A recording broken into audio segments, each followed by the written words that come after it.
Okay so हम लोग बात करते थे अथॉरिटी रिस्पॉन्सिबिलिटी के बारे में। तो रिस्पॉन्सिबिलिटी वो होता है कि अथॉरिटी मिलने के बाद जिस चीज के अथॉरिटी मिला गया वो काम पूरा हुआ है कि नहीं हुआ है, उसके रिगार्डिंग काम को पूरा करने का ऑब्लिगेशन को कहते हैं रिस्पॉन्सिबिलिटी। कि हाँ, अथॉरिटी मुझे मिला है तो रिस्पॉन्सिबिलिटी मेरा ही है कि वो काम पूरा करवाने का। ठीक है, तो इसी प्रिंसिपल से पूरा पूरा सेंट्रलाइजेशन डिसेंट्रलाइजेशन हम टॉपिक पढ़ेंगे जाके आगे ऑर्गेनाइजिंग में, चीजें इस टॉपिक से ही निकली गई है वहां पर। तो समझिएगा इस चीज को कि ये जो प्रिंसिपल हमारा है कि जाके ऑर्गेनाइजिंग चैप्टर में बहुत लंबा बनेगा, अथॉरिटी रिस्पॉन्सिबिलिटी। तो फिर क्या बोलता है कि ऑर्गेनाइजेशन में, किसी भी ऑर्गेनाइजेशन में बहुत सारे काम होते हैं, तो किसी भी को काम करवाने के लिए लोगों को चाहिए पावर। नॉर्मल सेंस बता रहा हूं, लेकिन ऑर्गेनाइजेशन में उस पावर को बोलते हैं अथॉरिटी। पावर का मतलब होता है फिजिकल कैपेसिटी किसी भी काम को करने का, लेकिन अथॉरिटी जो होता है वो हमें दिया जाता है। फॉर एग्जाम्पल, मैं किसी चीज को लिफ्ट कर सकूं, पावर मेरे अंदर ऑलरेडी है, कोई दे चाहे ना दे मुझे पावर, मेरे पास पावर रहेगा। लेकिन मैं किसी ऑर्गेनाइजेशन में कोई काम करूं या मैं ना करूं, फॉर एग्जाम्पल, इसके रिगार्डिंग जो मेरा अथॉरिटी है मुझे मेरे सीनियर से या ऑर्गेनाइजेशन से ही मुझे मिलेगी। तो यहाँ पर क्या होता है कि हेल्प बोलते हैं, जैसे काम को हमने डिवाइड कर दिया, इसके बाद क्या होना चाहिए, काम को करने के लिए किसी भी और आदमी को जो काम करने वाला उसको अथॉरिटी देना चाहिए, कंप्लीट अथॉरिटी। ऐसा नहीं कि आप 10 काम दो और 9 काम करने के लिए ही आप उसको अथॉरिटी दो, एक काम करने की अथॉरिटी उसको ना दो, या अथॉरिटी आधा दो, पूरा अथॉरिटी ना दो। तो बोलते किसी भी काम किसी को दिया आपने तो अथॉरिटी फुल देना उस पर्टिकुलर पर्सन को। सेकेंड चीज, सिर्फ अथॉरिटी देकर छोड़ नहीं देना है, बल्कि उस आदमी को रिस्पॉन्सिबल भी बनाना है अगर वो काम पूरा नहीं हुआ तो। ये तो अकाउंटेबिलिटी हो गया, क्या उसका रिप्लाई फॉर एग्जाम्पल होता है। लेकिन बात में रिस्पॉन्सिबिलिटी के बारे में, तो काम अथॉरिटी देने के बाद रिस्पॉन्सिबिलिटी भी उससे मांगना पड़ता है। तो फिर यहाँ देखते क्या लिखा हुआ है। So according to this principle, authority and responsibility should go hand in hand. अगर मैंने अथॉरिटी दिया है तो रिस्पॉन्सिबिलिटी भी देना है मुझे। अगर मैंने किसी को रिस्पॉन्सिबिलिटी दिया है तो मुझे अथॉरिटी भी देना पड़ेगा, और दोनों बराबर होना चाहिए। जितना अथॉरिटी उतना ही रिस्पॉन्सिबिलिटी। तो अगर एक भी चीज कम हो गया, अगला ज्यादा हो गया, तो शायद जो काम होगा वो ठीक से नहीं होगा। So when a particular work is given to an individual, he must be made responsible for the results as well. Results मतलब क्या, responsibility ध्यान दीजिएगा। This is possible only when he is given sufficient authority to discharge his responsibility. Otherwise हम किसी को responsible held ही नहीं कर पाएंगे, और किसी को रिस्पॉन्सिबिलिटी वाला फीलिंग ही नहीं आएगा तो काम को पूरा करेगा ही नहीं। काम किसका, ऑर्गेनाइजेशन का, तो ऑर्गेनाइजेशन काम हमारा पूरा नहीं होगा। आगे बढ़ता हूं, तो अगर मैं इसको इम्प्लीमेंट कर दूं तो क्या होता है कि हेल्पफुल इन अचीविंग टारगेट। अगर ग्रुप के सभी मेंबर्स को पता है कि मैं काम ना करूं और उस काम को करने का जिम्मा मेरे ऊपर ही है, तो वो फॉर एग्जांपल उनको पता है चीज, तो इस टेंशन में वो काम पूरा करेंगे। जो भी टारगेट है ऑर्गेनाइजेशन का देने के बाद अथॉरिटी, अगर मैं रिस्पॉन्सिबिलिटी अगर मैं सेट कर दूं तो टारगेट अचीव होता है टाइम पर। सेकेंड बात करो, increase in confidence and managerial skills of the employee. हम किसको देते हैं अथॉरिटी, मैनेजमेंट पर्सनल्स को, हमारे किसी भी ऑर्गेनाइजेशन के एम्प्लॉय को। तो अथॉरिटी देने के बाद अब उसमें एक ऑथोरिटेरियन सेंस ऑफ ह्यूमैनिटी चला आता है, जहां पर अपने आप रिस्पॉन्सिबल फील करता है, काम करता है। और जो जितना काम को करते हैं वो इतने एक्सपर्ट बनते हैं, उतने वो उनमें उतना मैनेजर कैपेसिटी आता है। हमारे स्कूल्स वगैरह में भी क्या सेम होते हैं, डिफरेंट क्लब्स होते हैं, क्लब्स के हेड होते हैं, फॉर एग्जांपल स्टूडेंट्स ही होते हैं। किस लिए होते हैं कि वो पूरे क्लब को मैनेज करें और हमें फ्यूचर के लिए जो है लीडरशिप और जो मैनेजर स्किल्स उनमें है वो आए। सब चीज कहां से निकला हुआ है, सब चीज प्रिंसिपल ऑफ मैनेजमेंट से ही निकला हुआ है। दो चीजें यहां मुझे मिल रही बेनिफिट, अथॉरिटी रिस्पॉन्सिबिलिटी का, अगर मैं इसको मैं इंप्लीमेंट करूं तो। अब अगर मैं आगे बात करूं तो effect after not implementing, implement ना हो तो क्या होगा, तो शायद जो टारगेट है अचीव हो जाता, टारगेट अचीव नहीं होगा। So maybe given more or less authority for a particular job, due to less authority, difficulty in achieving target, तो हमारा फॉर श्योर होगा। सेकेंड बात करूं, one cannot be held responsible or be accountable in the end for not getting desired results। ठीक है, क्योंकि मैंने authority दिया ही नहीं, या मैंने अथॉरिटी दिया, रिस्पॉन्सिबिलिटी मैंने नहीं दिया, जो भी मैंने किया तो मुझसे एक चीज दिया, अगला नहीं दिया, तो एंड में काम अगर पूरा नहीं हुआ तो हम किसी को अकाउंटेबल ठहरा ही नहीं पाएंगे। फॉर एग्जाम्पल, मैं दुकान भेजू बिना पैसे दिए कि जब सामान लेकर आओ, सामान लेके आ पाओगे, सामान लेके नहीं आ पाओगे, मैं डांटूंगा आपको कि सामान लेके क्यों नहीं आए, तो आप बोलोगे पैसे नहीं थे। तो यहाँ पैसा मतलब अथॉरिटी हो गया, सामान को लेकर आना जो है वो रिस्पॉन्सिबिलिटी हो गया। अगर मैं पैसे कम दूंगा तब भी सामान नहीं आएगा, ठीक है, अगर पैसे में ज्यादा दूंगा तो मे बी जो पैसे ज्यादा खर्च करके चले आओगे तो जो भी काम इफेक्टिवली और एफिशिएंटली होना चाहिए था वो नहीं हुआ, बिकॉज ये प्रिंसिपल फॉलो नहीं किया। तो बस यही कहना है कि दोनों hand they go hand in hand, दोनों बराबर चलते हैं, और किसी को भी मुझे देना अथॉरिटी दिया है तो रिस्पॉन्सिबिलिटी भी मुझे देना है। आगे बात मैं करूं डिसिप्लिन के बारे में, तो यहाँ पर बात होता है किसी भी ऑर्गेनाइजेशन किसी पर्टिकुलर वर्क को जो भी मेरे सेट स्टैंडर्ड्स हैं उनके अकॉर्डिंग काम को पूरा करना, ठीक है। अब चाहे कह लिए डिसिप्लिन चले, कह लिए किसी के बिहेवियर में होना चाहिए, किसी की पंक्चुअलिटी में होना चाहिए, जो काम हमारा है उसको पूरा करने के किसी और सेंस में होना चाहिए। तो डिसिप्लिन मतलब होता है रूल्स एंड रेगुलेशन जो सेट किए गए हैं टॉप मैनेजमेंट के थ्रू, वो पूरे ऑर्गेनाइजेशन में हर एक प्रोसेस उसी डिसिप्लिन उसी रूल्स एंड रेगुलेशन के अकॉर्डिंगली चलना चाहिए। तो जब भी कोई भी सेट वर्क या job for example set rules and regulation accordingly होता है तो हम कहते हैं वहां पे डिसिप्लिन है, अगर नहीं हो तो हम कहते हैं डिसिप्लिन नहीं है। तो बिना डिसिप्लिन कोई भी काम ठीक तो होगा नहीं। तो यहाँ पर फेल कहते हैं किसी भी काम करने किसी भी काम को करने का सेट ऑफ स्टैंडर्ड्स होना चाहिए, नहीं है तो बनाओ और कोशिश करो कि सभी काम उसी सेट रूल्स के अकॉर्डिंगली चले, में डिसिप्लिन मेंटेन रहे। तो यहाँ बात करते हैं कि according this principle the organization rules and employment agreement should be obeyed both by both the superior and subordinate। यहाँ चीजें क्या हमने पहले इसके बारे में बात किया पॉइंट ऑफ व्यू कि जब हमारे जॉब वर्क पूरे हैं किसी भी ऑर्गेनाइजेशन के वो सेट स्टैंडर्ड्स के थ्रू होने चाहिए। फॉर एग्जांपल मैंने कह दिया किसी भी ऑर्गेनाइजेशन में जो भी एम्प्लॉय है कंपनी के वो टाइमली रिपोर्ट करेंगे, तो सुबह टाइम पे ऑफिस आएंगे, अपने काम को टाइमली पूरा करेंगे, मंथली टारगेट को टाइमली अचीव करेंगे। ये हमारा हो गया रूल्स एंड रेगुलेशन, बहुत सारे होते हैं। तो इससे क्या होता है बेनिफिट में डिसिप्लिन आता है, सब पूरे ऑलरेडी मैन पावर जो है तभी कंट्रोल में रहते हैं। सेकेंड अगर बात करूं जो उसने लिखा है फेज में कि जो भी टर्म्स एंड कंडीशन है एम्प्लॉय ने जो इम्पोज किया है एम्प्लॉय के ऊपर और जो एम्प्लॉय ने हाँ बोला है एम्प्लॉय की तरफ, दोनों अपने सेट रूल्स ऑफ रेगुलेशन पर कायम रहने चाहिए। मतलब तुम इतना काम को तुमको इतना सैलरी मिलेगा और तुमने अगर इतना सैलरी डिमांड किया है तुमको इतना काम करना ही पड़ेगा। दोनों अपने अपने वादे पे एकदम कायम रहे और अपने अपने वादे या प्रोमिसेस को आगे फुलफिल भी करे। इसे ये भी कहा कि डिसिप्लिन के फॉर्मेट में चला था हमारा। तो इससे क्या होगा कि मान लो जो भी स्टाफ है जो भी सिर्फ वादा किया गया था कंपनी के थ्रू, कंपनी को पूरा उसे देगी सभी चीजें, तो स्टाफ खुश रहेगा, मन से काम करेगा तो आउटपुट ज्यादा मिलेगा। लेकिन अगर उल्टा हो जाए कि अगर ऑर्गेनाइजेशन अपना बोला हुआ चीज ना करे तो दिक्कतें हैं, वो जो एम्प्लॉय हमारा ठीक से काम नहीं करेगा, जॉब को छोड़ भी देगा। इससे क्या होगा कि बहुत से एम्प्लॉय ज्वाइन करेंगे और तुरंत हमारी कंपनी से भाग जाएंगे, बिकॉज जो एम्प्लॉयर है वो अपना अग्रीमेंट वो अपना कहा हुआ चीज पूरा नहीं कर रहा।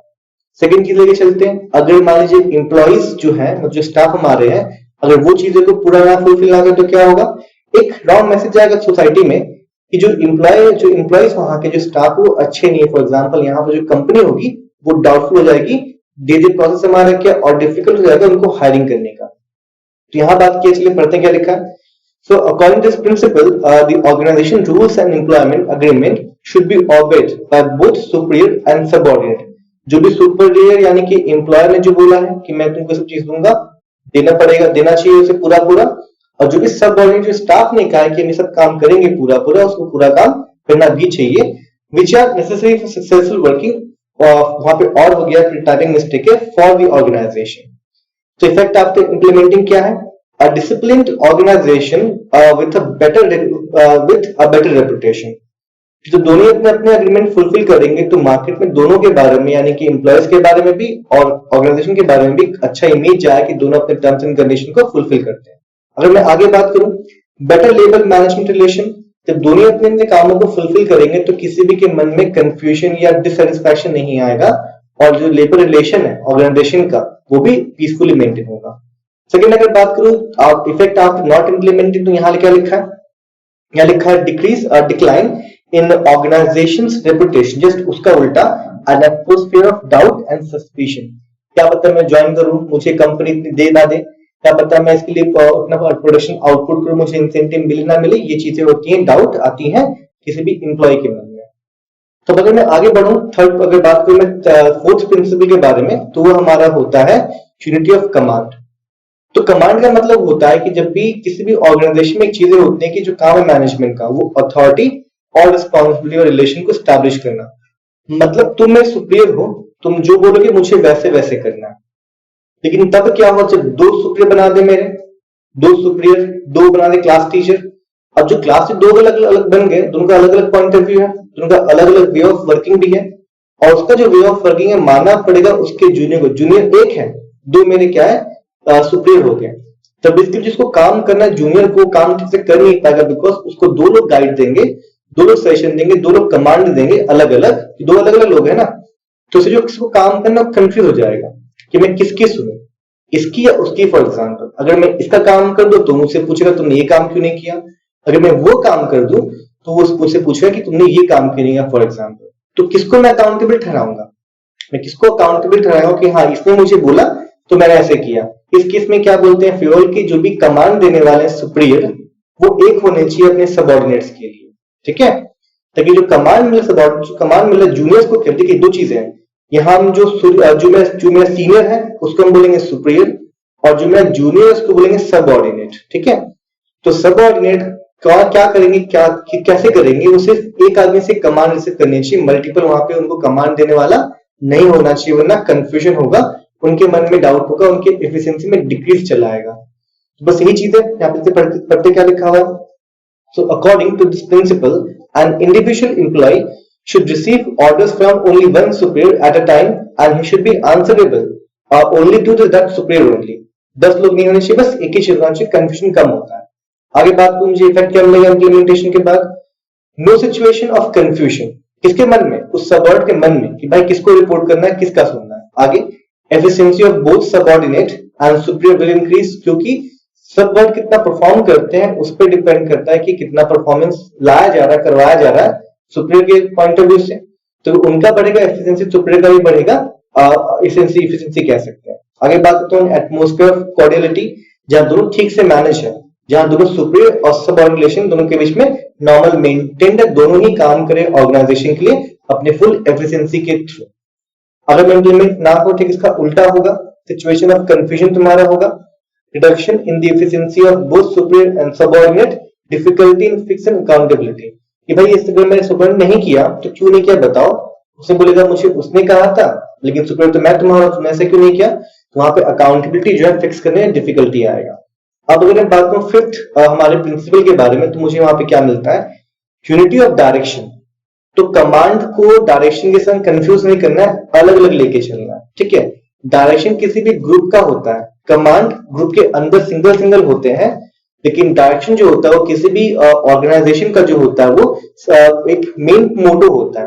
फॉर एग्जांपल पूरी कंपनी को जो है अच्छा प्रॉफिट कमाना है, तो इस साल जो है हमें ऐसा डायरेक्शन में चलना है यहाँ पर प्रॉफिट हमारा हाई हो, तो इसे कहते हैं डायरेक्शन, ध्यान दीजिएगा। तो कह सकते हैं कि जो भी पूरे ऑर्गेनाइजेशन है उनका डायरेक्शन एक सिंगल होना चाहिए। देखिए ऑर्गेनाइजेशन में दो लोग काम करें, तो नॉन ह्यूमन लोग हैं।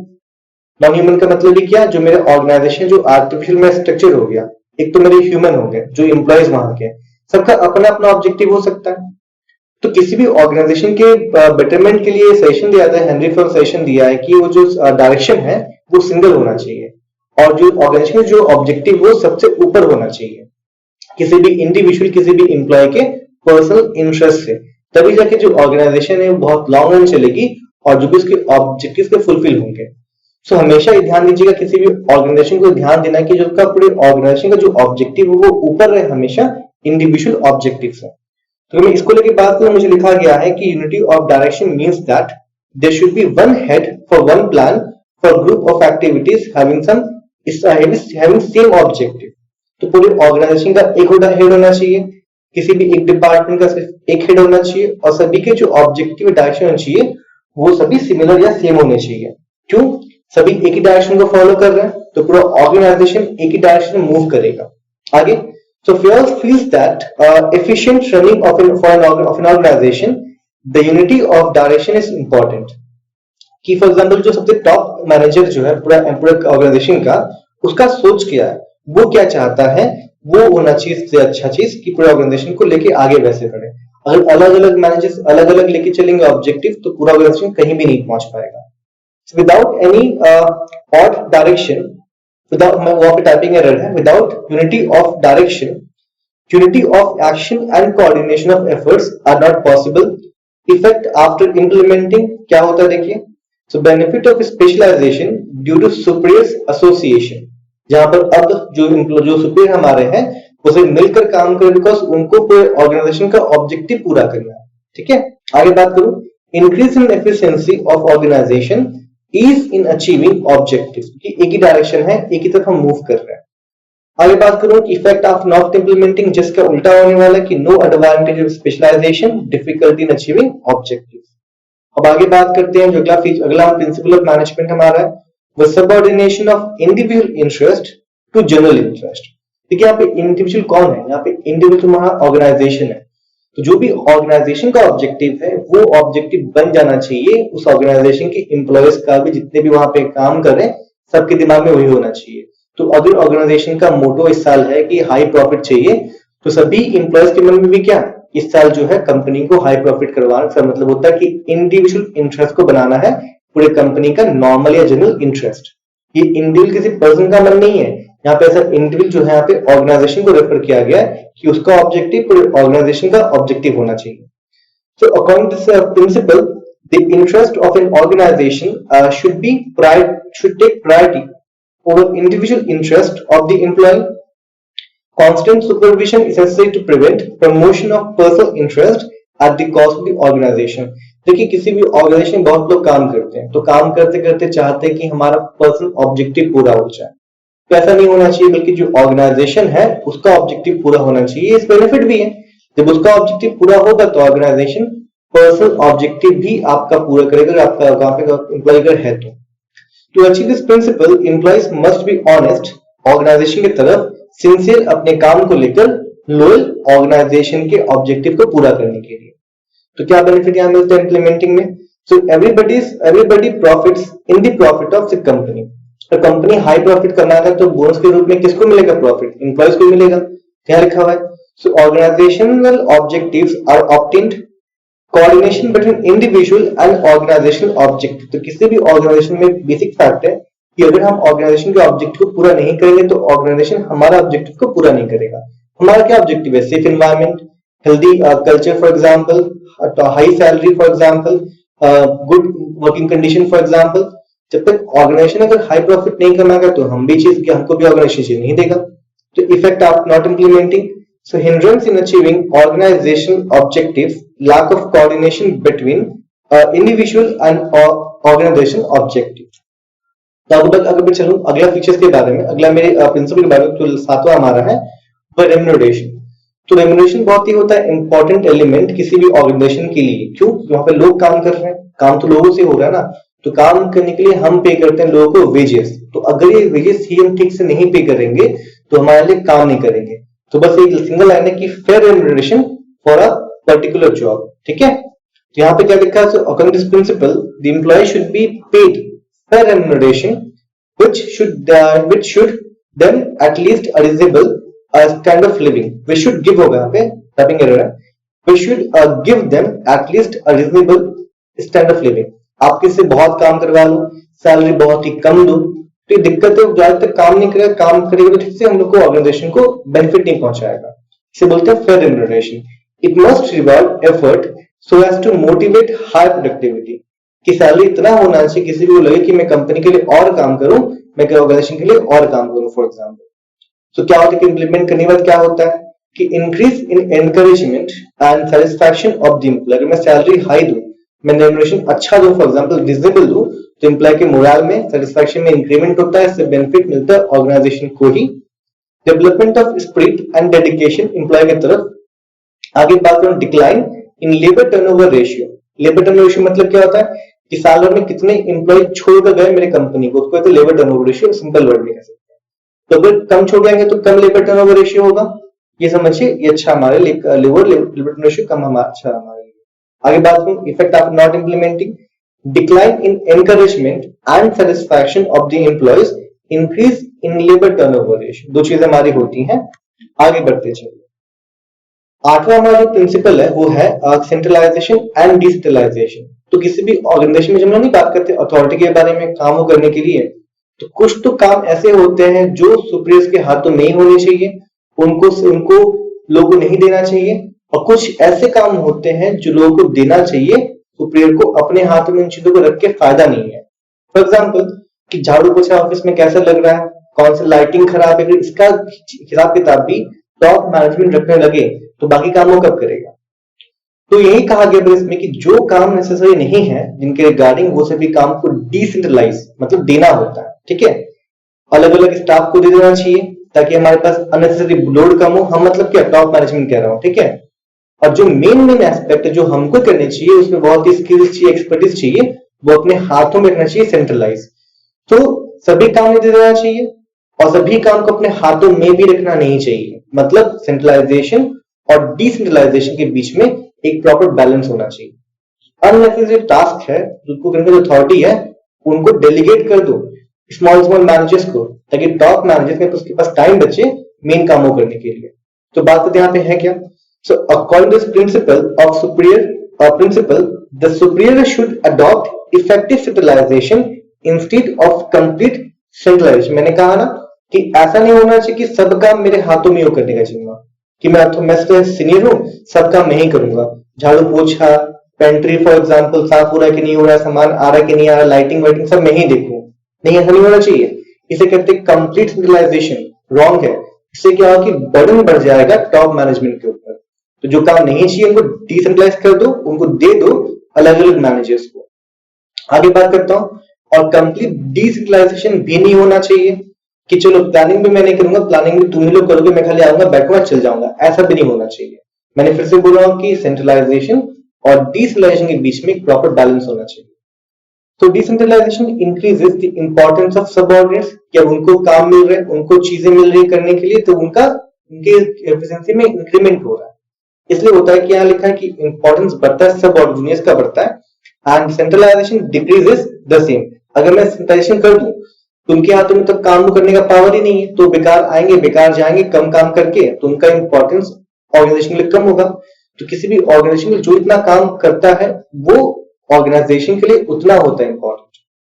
Thus there should be a proper balance between centralization and decentralization। बस इतना आपको याद करना है इस वाले प्रिंसिपल के अंदर। आगे बात करें इफेक्ट आफ्टर इंप्लीमेंटिंग, वहां लिखा है कि decrease in the workload of superior, जो मैंने पहले बता दिया। आगे बेटर एंड क्विक डिसीजन, क्योंकि अब सबके पास अथॉरिटी है स्मॉल स्मॉल काम करने के लिए, मेरे पास आने का जरूरत नहीं है, काम को टाइम लगेगा आने में, तो डिसीजन क्विक हमारे होते हैं। आगे बात करूं कि increase in the encouragement of this subordinates, क्यों कि अब उनको भी तो काम मिल रहा है, वो भी तो मैनेजर रोल प्ले कर रहे हैं, अब ऑर्गेनाइजेशन में ये चीज होता है। मैं आगे बात करूं इफेक्ट आफ्टर नॉट इंप्लीमेंटिंग के बारे में, तो increase in work of superior, delay in decision, decrease in the encouragement of the subordinates. तो ये हमारे थे कुछ इसके रिगार्डिंग जो इफेक्ट हमारे जो इंप्लीमेंट नहीं करने के बाद। क्या हमने कुछ ड्रॉ भी किया, समझाओ क्या चीज है। आगे लिखा है स्केलर चेन।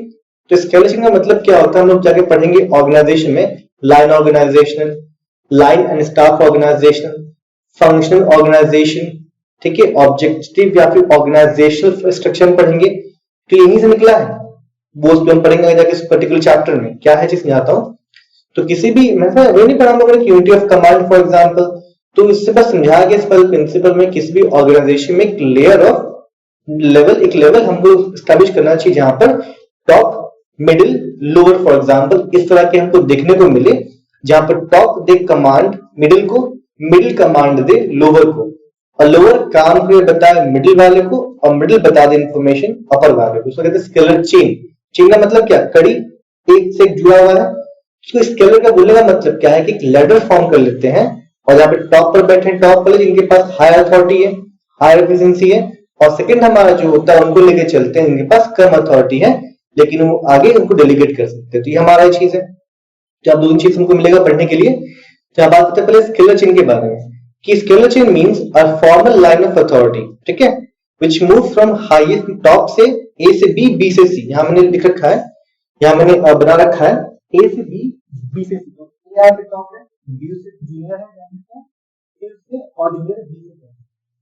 यहाँ पे किस तरह से means a formal line of authority which move from highest to lowest line, let's say, ठीक है। दो हमारे फंक्शन नंबर क्या है, एक फंक्शन ए टॉप है, इसके बाद बी है, इसका सी है। अगले फंक्शन में जो एक्स टॉप है और क्या सकते हैं वाई इक्वल टू जेड है। तो ये दो क्लास हमारे हैं, साइंस स्ट्रीम है और कॉमर्स में, तो ए को लेने चाहिए क्लास 2, बी को लेके चाहिए सब्जेक्ट टीचर, सी को लेके चाहिए क्लास टीचर, कॉमर्स वाले में साइंस में चाहिए एक्स क्लास टीचर है, वाई हमारा सब्जेक्ट टीचर है, जेड हमारा क्लास टीचर है।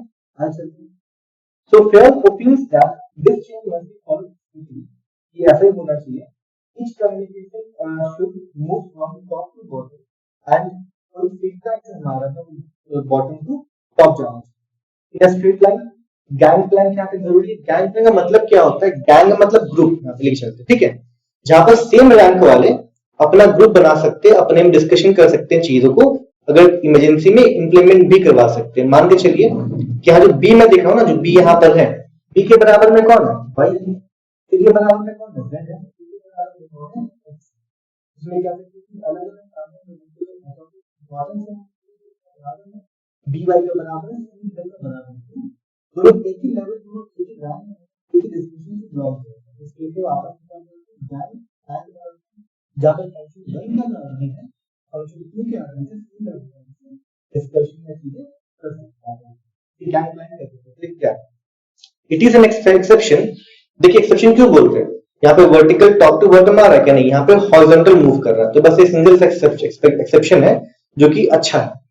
So gang plan is an exception for the principle of scalar chain. Exception की हॉरिजॉन्टल जा रहा है, वर्टिकल नहीं जा रहा है।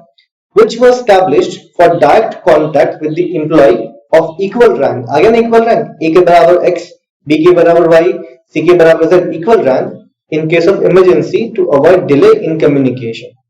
तो मैं सभी को बिठा दूं, एक पी को बिठा, टॉप नहीं, टॉप जो टॉप हमारा है, तो टॉप पे अगर पी को बिठा दूं, फॉर एग्जांपल टॉप पे अगर पी को बिठा दूं, तो पी की तरफ से इमरजेंसी में क्या, अगर बी अवेलेबल नहीं है, फिर ए अवेलेबल नहीं है, तो सी तो पी के पास पहुंच सकता, तो सी क्या करेगा? वाई को बताएगा, सी बताएगा जेड को, जेड बताएगा वाई को, वाई बता देगा एक्स को, फॉर एग्जांपल एक्स इंफॉर्मेशन पहुंचा देगा पी को, फॉर एग्जांपल, कि यहाँ पे ए तो अवेलेबल ही नहीं है। इस तरीके से गैंग प्लान बनता है।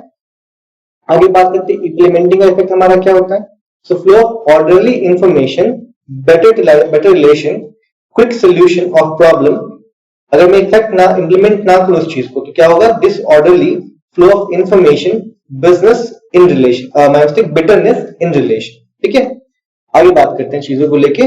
सो ऑर्डर का मतलब होता है कि जो चीजें जिस जगह पे होनी चाहिए उस जगह पे हो, जो काम जिसके जिम्मे दिया हो वही वो काम को फुलफिल करे, सो कहते हैं ऑर्डर। चीजें को मुझे फॉर एग्जांपल मुझे डाइनिंग एरिया में डाइनिंग टेबल रखना, अगर डाइनिंग टेबल अगर मैं सोऊं तो काम ठीक से नहीं होगा। अगर फॉर एग्जांपल काम करना है ए को और काम कर रहा है बी, तो यहाँ पे मैं कौन काम पूरा कर दिया वो भी नहीं पता, तो यहाँ पे बहुत डिफिकल्टी का पॉइंट आउट करने के लिए क्या मेरा आउटकम किसने कुछ चीज किया। तो किसी भी ऑर्गेनाइजेशन में दो हमारे होते हैं ऑर्डर, एक होता है मटेरियल ऑर्डर, एक हमारा होता है सोशल ऑर्डर। तो मटेरियल ऑर्डर का मतलब होता है कि जो नॉन ह्यूमन रिसोर्स है ना, वो जिस ऑर्गेनाइजेशन में होने चाहिए, जिस जगह पे होने चाहिए वो वहीं पे रहने चाहिए, उनका पर्टिकुलर जगह फिक्स होना चाहिए। और अगर बात करते हैं सोशल ऑर्डर के बारे में, तो यहाँ बात करें जो मेरे ह्यूमन रिसोर्स है, जो मैं यहाँ पे जो लिविंग जो पर्सन जिसके जिम्मे जो काम दूं वो वही काम करे। ये मिसमैच नहीं होना चाहिए, किसी को इंटरचेंज नहीं होने चाहिए। तो upon this principle a right person should be placed at the right job and a right thing should be placed at right place, right thing should be placed at right place. According to Fear, an enterprise must have two different orders। पहला मेरा material order जो belong करता है physical resource से, and social order जो belong करता है human resource से। So material order means a proper place for everything and everything in its right place। मतलब proper place भी होना चाहिए और सभी चीज जो मेरे physical चीजें हैं वो जगह पे होनी चाहिए हर वक्त। Social का मतलब क्या होता है? Means a place for everyone। हर काम को करने के लिए एक आदमी होना चाहिए और वो काम वही आदमी करना चाहिए। And everyone in his appointed place. ध्यान दीजिएगा। सो इफेक्ट आफ्टर इंप्लीमेंटिंग क्या होता है इस प्रिंसिपल को? Complete utilisation of material and human resources, no loss of time in tracing resources, better discipline. आगे बात करूं effect after not implementing, misuse of resources, increase in the possibility of accidents, height of disorder. आगे लेके चलते हैं principal वाले case में equity. Equity का मतलब क्या? जो भी सुपीरियर हमारे होते हैं वो अपने जूनियर्स को सबको इक्वल ट्रीट करें। फेवरेटिज्म, प्रेफरेंस ये नहीं होना चाहिए किसी भी ऑर्गेनाइजेशन, वरना क्या जो टैलेंट है ना, राइट टैलेंट, वो हम अट्रैक्ट नहीं कर पाएंगे। तो इसको लेके आगे बढ़ते हैं। So upon this principle the manager should treat their subordinates and juniors as fairly as possible. so that they develop a feeling of dedication for their work. Subordinates should be treated with justice and kindness. Nepotism and favoritism should not exist. आगे मैं बात करूं तो effect after implementing क्या होता है. So satisfaction of employees should satisfaction employee में बढ़ता है हमारा. Increase in devotion कंपनी की तरफ employees का. Improvement in both skilled and unskilled employees. सबको चांस मिल रहा है ना. आगे बात करें effect after not implementing. Dissatisfaction among skilled employees, loss of confidence, increase in carelessness. आगे बात करें स्टेबिलिटी ऑफ टेन्योर. यहाँ पर सजेस्ट करते हैं किसी भी ऑर्गेनाइजेशन के जो भी आप एम्प्लॉयज को हायर करते हो, हायर करते हो किसी को भी, उनके टेन्योर में, उनके काम करने की ड्यूरेशन में स्टेबिलिटी होना चाहिए, यानी कि वो एक फिक्स टाइम के लिए अपॉइंटेड होने चाहिए. परमानेंट एम्प्लॉय या कह सकते हैं कि एक साल के लिए पूरा कैजुअल, तो टेन्योर में एक फिक्सेशन होना चाहिए, स्टेबिलिटी होना चाहिए. यानी कि जब क्या मन जिसको निकाल दिया, जब क्या मन जिसको हमने रख लिया, ये नहीं, वरना ठीक से काम नहीं होगा. So according to this principle, there should be a stability of tenure of the employee so that the work continues efficiently. It takes time to learn. ऐसा नहीं किसी काम को करने में कोई टाइम लगा है उसमें निकाल दो तुरंत, ऐसा नहीं है. बेसिक फैक्ट है, किसी काम सीखने के लिए, समझने के लिए प्रोसेस टाइम लगता है और उतना टाइम उसको देना चाहिए. It takes time to learn and get used to a job. Therefore, reasonable security of service should be provided. कि हाँ आपको एक साल के पहले निकालेंगे नहीं, आप कुछ 6 महीने से पहले निकालेंगे नहीं, ताकि बंदा आराम से निश्चिंत हो काम को पूरा सीखे. And be provided to all employees. And unnecessary labour turnover और change of personal increases cost of selection and training and spoil the image of firm. की तो ज्यादा किसी रखता नहीं है, जब तक इसको निकाल के बाहर निकाल देता है. दिक्कत ही होती है इन चीजों को लेके. अभी बात करूं effect after implementing. So increase in confidence of employees and reputation of the company. Inclination of skilled employee towards organization, less expense on training. कि हम फिक्सेशन में है, निकाल दिए तो सब चीजें नॉर्मल चल रही है. Effect of not implementing. Atmosphere disbelief. Good worker will leave the company. डर के मारे कि हाँ निकालेगा, अभी छोड़ देते चलो.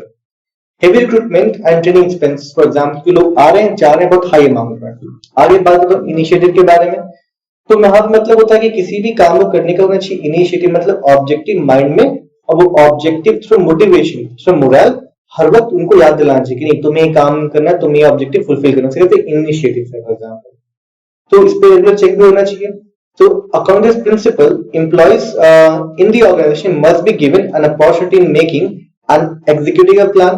क्या भैया आपने ऑब्जेक्टिव लिया, आपने कहा था ये काम आपका खुद करो, आपको ये चीज मौका देना चाहिए. यानी कि उसमें काम ही ना दो, सीखने का मौका ही ना दो, तो उस पर इनिशिएटिव कभी नहीं आएगा. So employees at all level should be encouraged to think out and execute the assigned task in a better way. इसे कहते हैं इनिशिएटिव, कि भैया आप इनिशिएटिव लो, क्या आप इसका पूरा करोगे, टाइम पूरा करके भी दिखाओ, आप क्रिएटिविटी अपने लेवल पर दिखा सकते हो. ये उनमें टैलेंट बिल्डअप करता है. सो इनिशिएटिव जो है should be source of strength. So effect after implementing क्या होता है, इस प्रिंसिपल को बात करेंगे. सो increase in thinking power, cooperation of the employees, increase in sense of attachment. ये बेनिफिट मिलता है इस प्रिंसिपल से हमें. Effect after not implementing, decline in the thinking power of the employees, atmosphere of non cooperation, decline in the employees attachment. आगे बात करते हैं एस्पेक्ट डी कॉप, जो कि हमारा लास्ट प्रिंसिपल ऑफ मैनेजमेंट है. इसका मतलब पूरे ऑर्गेनाइजेशन में ना टीम वाला फॉर्मेशन लाना पड़ेगा, टीम वाला जो है स्पिरिट लाना पड़ेगा, टीम वाला जो है एक्सटेंस आना पड़ेगा, कि किसी भी काम को करने के लिए ग्रुप एफर्ट चाहिए. बेसिक फंडामेंटल असम्पशन है मैनेजमेंट का. कोई भी सिंगल बंदा किसी काम को कर नहीं सकता, वो टीम में आना चाहिए. और ग्रुप को टीम नहीं बोलेंगे जब तक कि सभी का एफर्ट एक डायरेक्शन में ना लगे. ठीक है, ये मत क्या ग्रुप मतलब टीम होता नहीं. अगर उस ग्रुप में बस लोग भीड़ को बोलते हैं ग्रुप, लेकिन अगर ग्रुप में जितने भी मेंबर्स हैं सबका एफर्ट एक डायरेक्शन में ही लगे तो उसे कहते हैं टीम कहते हैं. इस वाले केस में क्या कहा, जो मैंने सबऑर्डिनेट्स हमारे हैं वो अपने टीम मेंबर्स में टीम स्पिरिट का जो फीलिंग है उसको डेवलप करे और उसको आगे लेके चले. जब तक सभी का एफर्ट एक संग नहीं चलेगा, एक डायरेक्शन चलेगा नहीं, तब तक ऑब्जेक्टिव्स अचीव हमारे नहीं होंगे. तो as per this principle, a manager should continuously make efforts to develop a team spirit among the subordinates. To do this he should use the word we, मतलब हम मतलब क्या, हम पांचों, अकेले मैं नहीं खाली, हम पांचों रिस्पॉन्सिबल है, हम पांचों को मिलेगा. फॉर एग्जाम्पल हम instead of I during the conversation and with subordinates. This creates unity of strength group efforts are important at all, क्योंकि अब एक बंदा नहीं, पूरा ग्रुप के बंदे उस चीज को पाने के लिए काम कर रहे हैं। So effect after implementing team spirit, easy to achieve objectives, healthy relationship. अगर मैं ना करूं तो क्या होगा? किल्स टीम स्पिरिट, अकेले के लिए काम करेंगे, सब अकेले के डायरेक्शन में काम कर रहे हैं। Difficulty in achieving objectives. तो मैं 14 ऑब्जेक्टिव थे जो कि हमारे थे हिंदी फॉर के थ्रू फंडामेंटल, और मैं फिर से बता दूं बहुत ही इंपॉर्टेंट हमारे हैं, बिकॉज आगे जब भी हम पढ़ने वाले फीचर्स वगैरह, वो फॉर एग्जाम्पल फीचर्स चलिए कह लीजिए, फंक्शंस ऑफ मैनेजमेंट बोलिए, जितने भी पढ़ने वाले सब इसी प्रिंसिपल से निकले हुए हैं, जहां पर समझ में आसान होगा। मैं रेफरेंस भी वहां पे दूंगा कि कहां से कौन से प्रिंसिपल से ये चीज आ रहे हैं। सो आई होप सबको समझ में अच्छा आया हो। जो भी फीडबैक है, नंबर मैंने वीडियो के डिस्क्रिप्शन में दे दिया है, तो नंबर पे करें, या फिर मैं कमेंट बॉक्स में भी रिप्लाई कर सकते हैं। आगे हम लोग करते हैं अगले सेशन में, अगली बात करेंगे जो कि साइंटिफिक प्रिंसिपल्स ऑफ मैनेजमेंट हमारा है। So for this, bye to all of you, take